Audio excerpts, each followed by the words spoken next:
This is a short video all about Mercedes locks, how to fix them when they're seized, how to take them to pieces, where to get spare keys from. This is our parts car here, Goldilocks, and I am intrigued to know what is in this dash glove box here. I can't get it open, so I've ordered a key from Mercedes.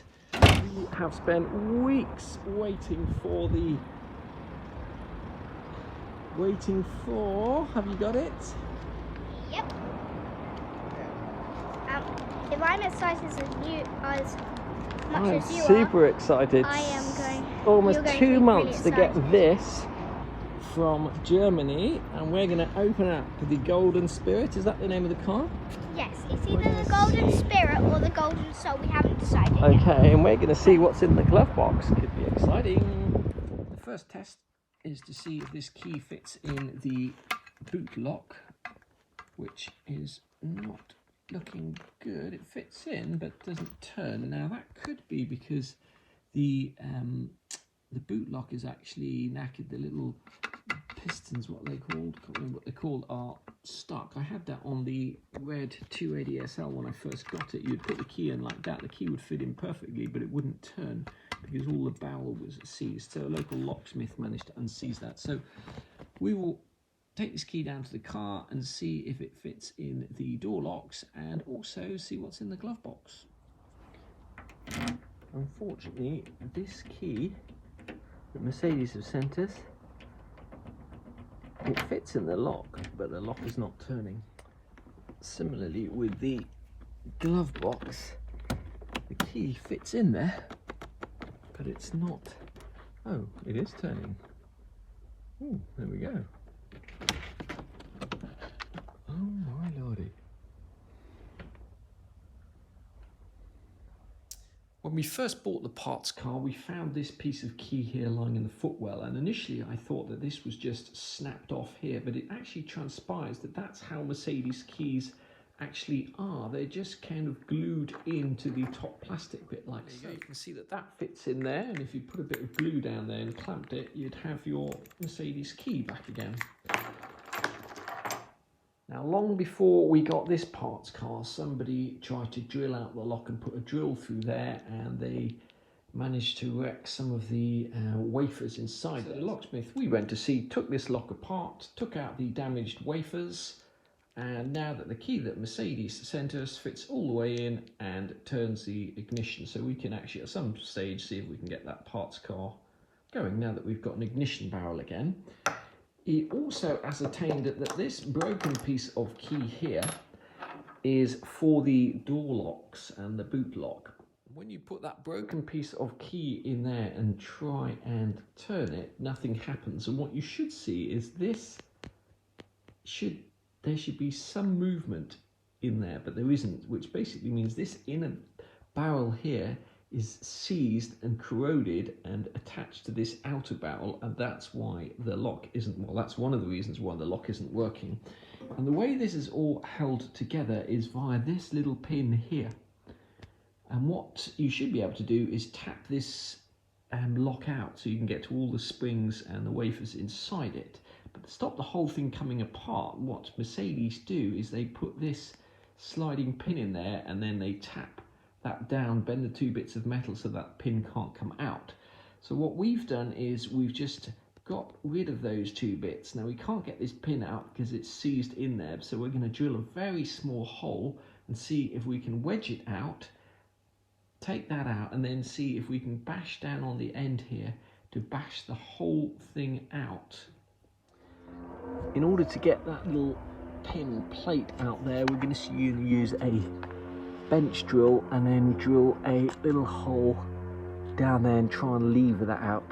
Now, drilling that small hole in there has allowed us to get a little Allen key, the smallest Allen key, and just wedge it under there to try and lever that pin out. And we should now, I think, be at the stage where we can just take that out. I'm trying to do it one-handed because of course the left might stand at the garage, but let's see if we can get that pin out. Okay, so that locking pin is much smaller than I thought.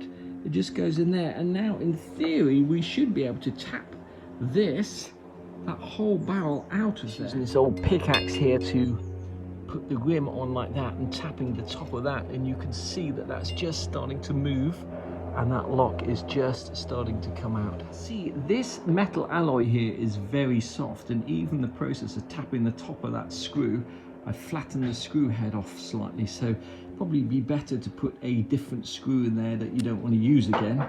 But you can see that the barrel is actually coming out. Well, it's coming out slowly but surely, but this lock does look well and truly seized. So we finally managed to bash that lock out of here, and there sure is a serious amount of gunk in there, so we'll clean that out with a little toothbrush. Now these things here, this is where you could lose all your springs if you're not careful. The springs are down these little holes here, if they still exist, that is. Now these should actually all move freely in there, bounce up and down on the springs, but they're seized in there, so even when you put the key in,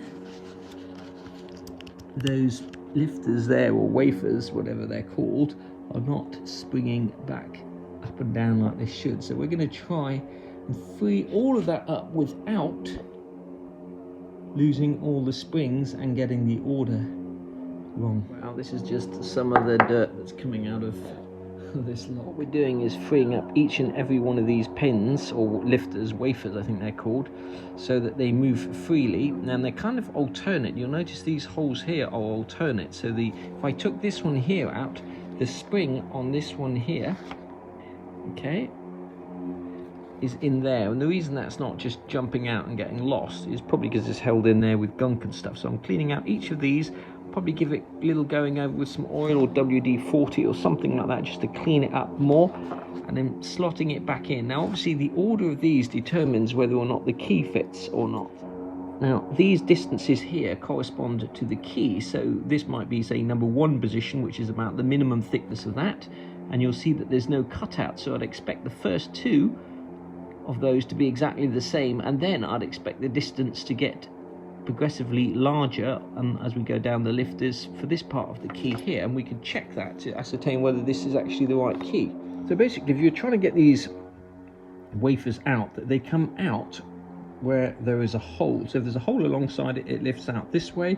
If there's no hole alongside it, like that one there, you have to turn the thing over and it will lift out the other way.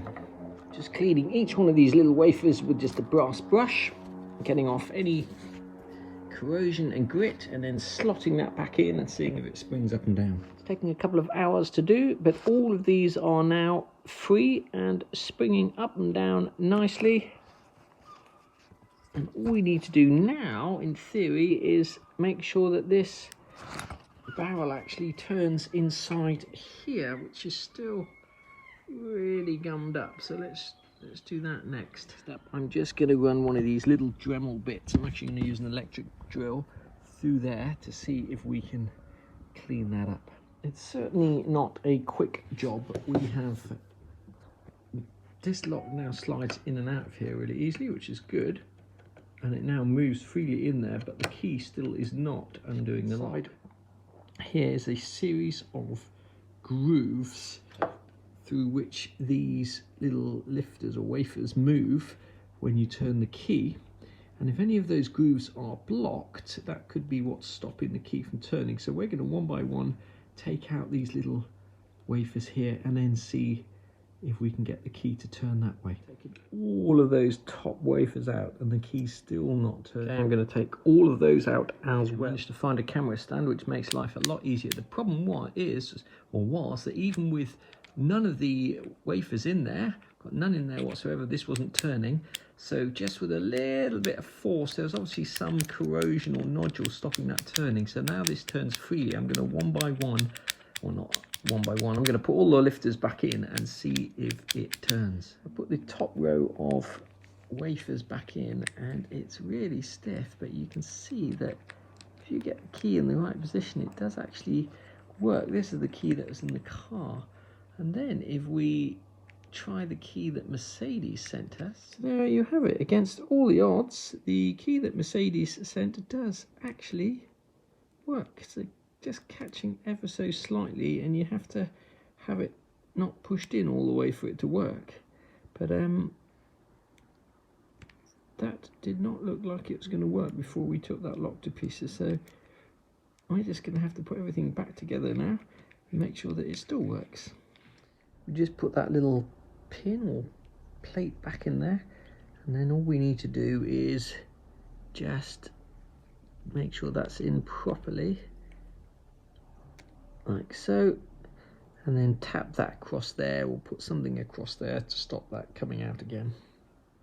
It's worth mentioning when you put this boot lock back together that this only fits in here one way, and similarly the spring is smaller at one end, got a smaller diameter at one end than the other end, and this cap here only fits in one way as well.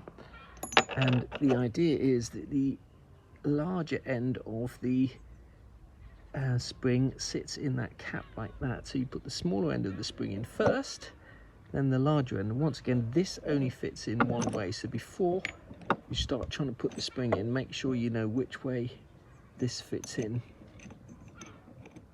Otherwise you will struggle. That's the way, like that. We got that lock back together without any problems, just using an 11/16 socket just to help us push the what's it down, and then we got the circlip in there. Our red project car came with 3 door handles. This door handle here will be the original one for the car, but unfortunately all the chrome is knackered. And we've just freed that lock up by taking the barrel to pieces as we did before, and just cleaning it all up. The other locks you'll notice is slightly different. I think these are the later locks here. They have a smaller opening there and a different style of key, and 2 of those came with the car. So what we may do, not in this video but in another video, we may have to swap out some barrels so we'll get the better chrome fittings, and then we may have to put some wafers together from the parts car and make up our own barrel so it exactly matches this one for the other lock. But I'll do that in another video when we get round to refurbishing the doors. If you've got the engine number and registration documents for your car, you can actually get a master key from Mercedes. They're about £22 plus VAT. The advantage of the master key is obviously it works in both the ignition and in the doors. I noticed from the Euro catalogue that they actually do the ignition lock cylinder, but looking at that picture, it's a different type of key and slightly different ignition barrel to the older cars, I would say. So on the Rock Auto website, you can see that that ignition barrel there costs £64.58. The good old parts shop, the SL shop, also sell these ignition barrels, and I noticed that the older style is only £20.58. That's plus VAT, which is remarkably cheap for Mercedes part. The newer style ones there, slightly more expensive here, £148.96.